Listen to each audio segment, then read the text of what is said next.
할렐루야. 하나님의 크신 사랑이 이 새벽에 우리 가운데 가득한 줄 믿습니다. 오늘 우리는 나훔 3장 1절로 19절의 본문을 통하여 살아있는 자가 받는 가장 큰 심판이라는 제목으로 하나님의 말씀을 함께 나누도록 하겠습니다.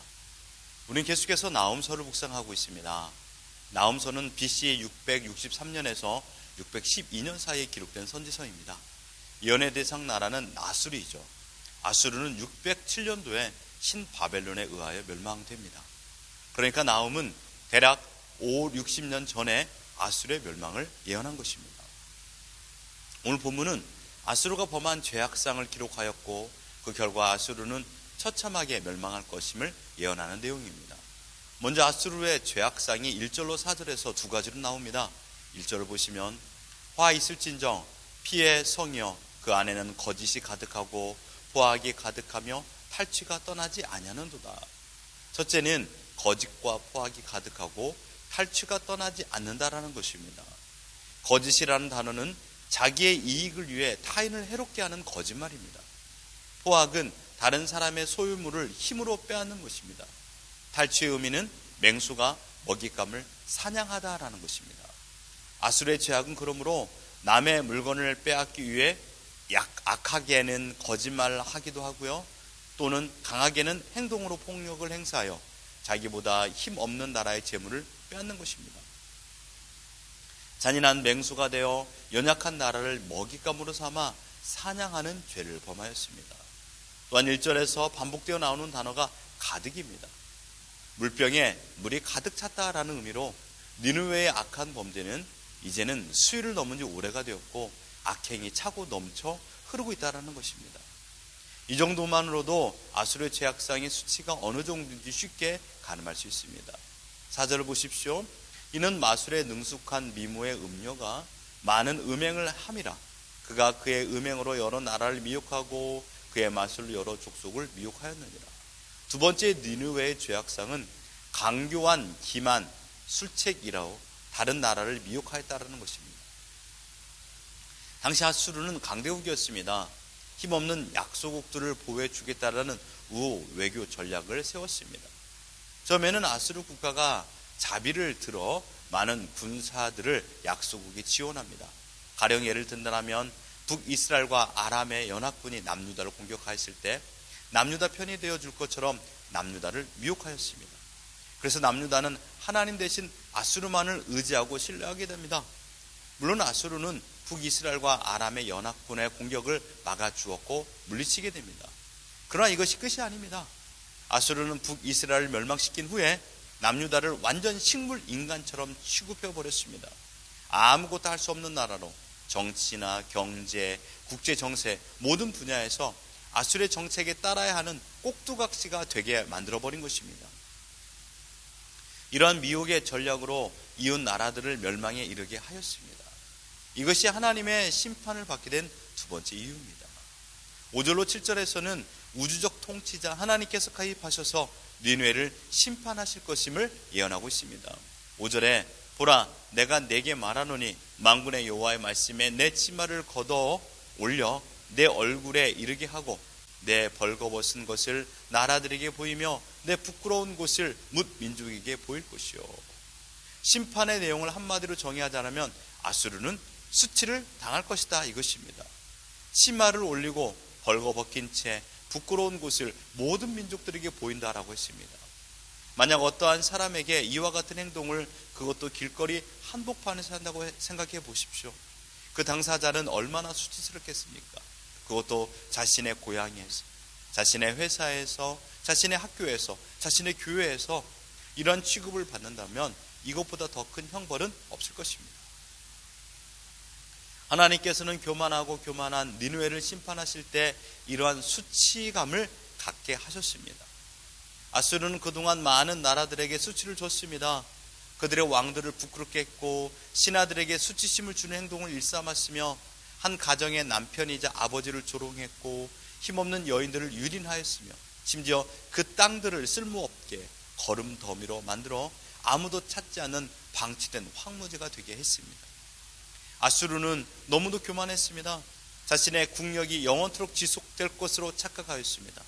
열방의 나라들과 전쟁만 하면 항상 승리를 쟁취하였고, 그로 인해 열국의 나라들은 줄지어 조공을 바쳤으며 그 조공을 보관할 창고를 짓는 기공식과 준공식이 매일의 행사가 되었으니 매일이 오늘만 같아라 아수르 모든 백성들이 이구동성으로 말하였습니다. 그러나 하나님은 더 이상 벌 받을 자를 결코 내버려 두지 아니하십니다. 아수르가 받을 심판을 8절에서 이렇게 표현합니다. 내가 어찌 노아몬보다 낫겠느냐. 처음 들어본 단어죠. 노아몬이란 단어는요, 테베라고 불리는 지역입니다. 애굽의 제18왕조의 수도였습니다. 그러니까 노아몬, 테베는 애굽의 수도라는 말이죠. 노아몬, 즉 테베성은 둘레가 무려 38km가 이르는 거대한 성이었습니다. 성문만 해도요 무려 100여 개나 되었다고 합니다. 나일강을 끼고 있는 테베성은 지정학적 요충지로 다른 나라의 침공이 불가능한 도시였습니다. 하지만 애굽의 수도 테베성이 BC 633년경에 아수르에 의하여 멸망당하게 됩니다.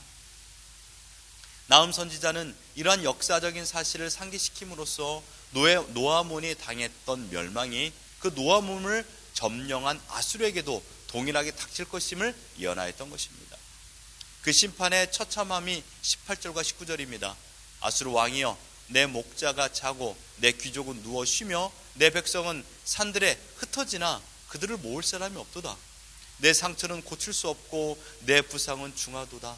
내 속을 듣는 자가 다 너를 보고 손뼉을 치나니 그들이 항상 내게 행패를 당하였음이 아니더냐 하시니라. 아수르가 완전히 멸망당하고 이방의 조롱을 받는 것을 예언한 내용입니다. 목자도 없고 귀족도 영영 잠들었고 용사들도 깊은 잠에 빠졌으며 회복 불능의 상태가 되었습니다. 찬란한 문화, 강력한 군사력, 압도하는 외구력, 난공불락의 천의 요새, 아수르는 부러울 것 없이 없는 모든 것을 완벽하게 갖춘 나라였습니다.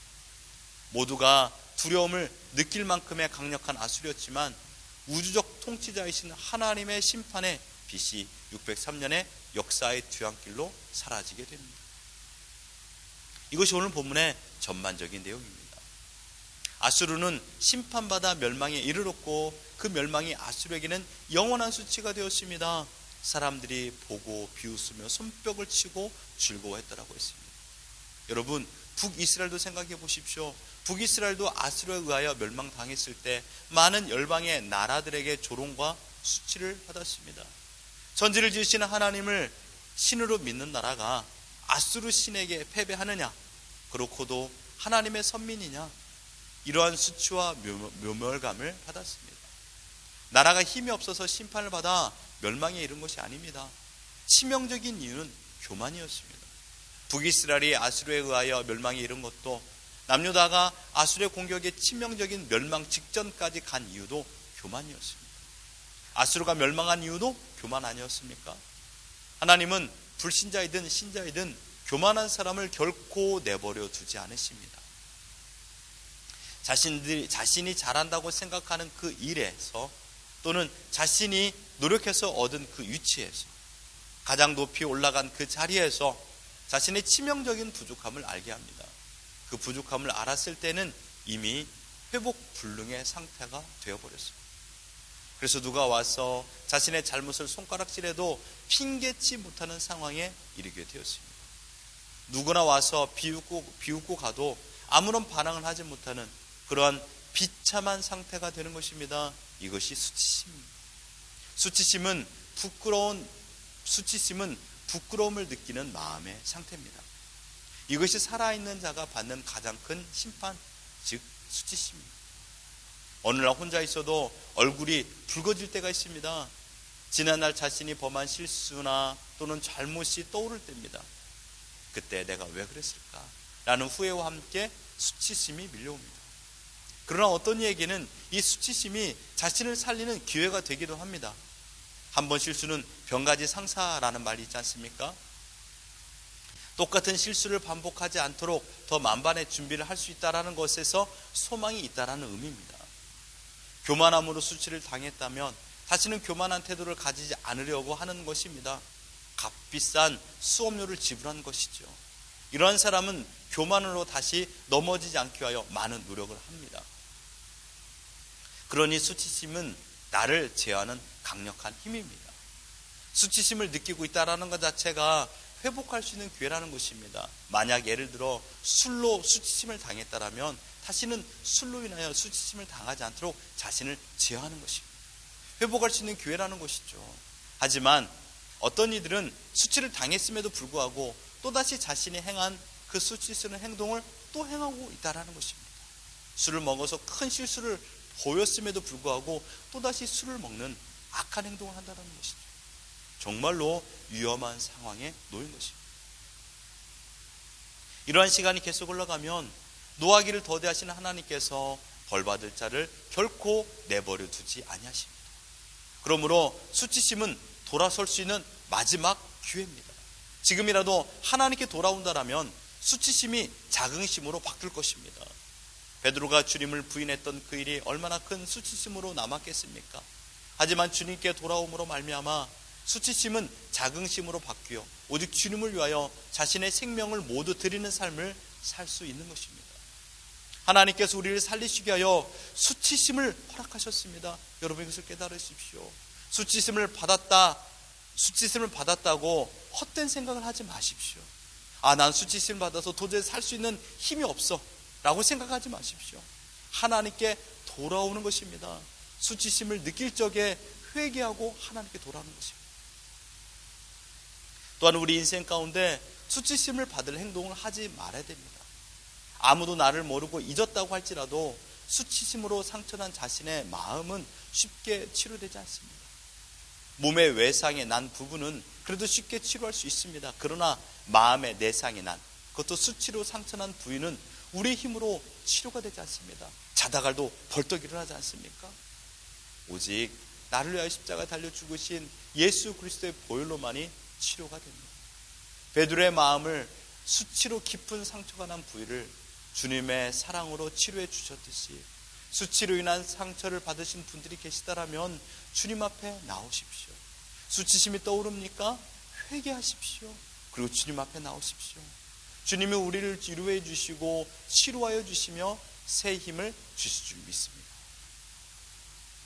사랑하는 성도 여러분, 하나님을 대적하는 교만된 삶을 살아간다라면 그는 언젠가는 분명 수치심을 당할 것입니다.